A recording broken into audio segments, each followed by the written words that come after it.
First on Fox, Jerusalem. As attempts to save the hostages continue, a possible ray of light for the families, Fox News Digital has learned from sources that Qatar is involved in brokering negotiations to free the innocent Israelis abducted by the terrorists. Even as the death toll in Israel continued to rise past 700 people on Monday, hundreds of Israeli families were still desperately searching for loved ones who have been missing since the multi-pronged terrorist attack carried out Saturday along Israel's border with Gaza by Palestinian terrorists. Most of those interviewed by Fox News Digital said they believed their relatives, mothers, fathers, children and cousins, were being held by the terrorist group Hamas inside the Gaza Strip. Many of them based their suspicions on photographs and videos uploaded to social media by the Islamist group, and all of them said they had heard nothing from Israeli authorities or international groups about the whereabouts.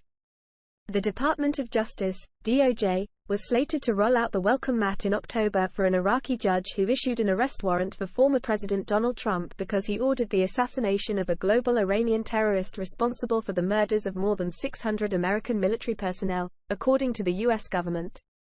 Fox News Digital exclusively learned last week through a source with first-hand knowledge of his travels that the alleged pro-Iran regime jurist, Fake Zidan, was set to visit the DOJ.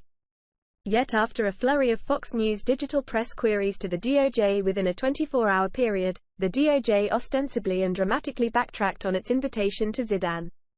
A source familiar with the situation told Fox News on Thursday, Zidan will not be meeting with any DOJ officials.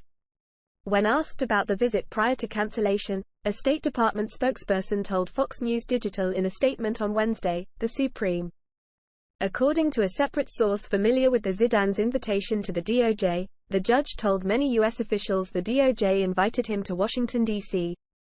The appearance of working at cross purposes between the State Department and DOJ suggests there may have been tension over the invitation to Zidan due to his pro-Iranian regime rhetoric and conduct. In January, Zidan said that Iraq's Supreme Judicial Council filed an arrest warrant for Trump with regard to the targeted killing of Iranian Qasem Soleimani, commander of the Islamic Revolutionary Guard Corps, IRGC, Quds Force, and Abu Mahdi al-Muhandis, the head of the pro-Iran Kataib Hezbollah militia in 2020. Iranian regime-controlled outlets and other news organizations quoted Zidan, who declared that Trump confessed to his crime with respect to the assassination of the leaders of victory. According to the U.S. government, terrorists loyal to the IRGC's Soleimani murdered more than 600 American. Congressional letters sent to President Biden in 2023 expressed alarm about Zidan. Just last month, 3 influential congressmen wrote Biden, "We urge you to make every effort to end the unacceptable treatment of Iraqi Kurds and the Iraqi Kurdistan Regional Government, KRG, by Iran-aligned elements in Iraq."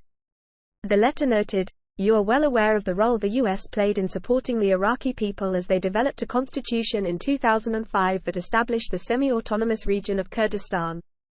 The Iraqi Kurdistan Regional Government, KRG, has served as one of the United States' most reliable partners in the Middle East, yet is being economically strangled, politically and legally pressured, including reportedly by Fake Zidan, president of the Supreme Judicial Council in Iraq, and militarily threatened by Iran and Iran-backed elements in Baghdad."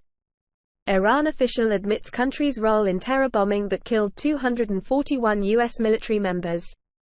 The letter was signed by congressional representatives Michael Waltz, R. Florida, chairman of the House Foreign Affairs Committee, Michael McCaul, R. Texas, and Joe Wilson, RSC. Fox News Digital reached out to the State Department about the September letter. Another letter in February sent by Waltz asked Biden, "Have the State or Treasury Departments has determined whether Fake Zidan, the president of the Iraqi Supreme Judicial Council, meets the criteria for sanctions for gross human rights, acting as a foreign agent, corruption, and material support as defined by the Global Magnitsky Act and EO 13818.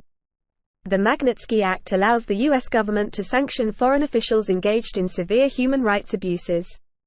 Executive Order 13818 freezes the property of individuals who have committed serious human rights violations. Iraq opens investigation into kidnapping of Israeli-Russian citizen W.H.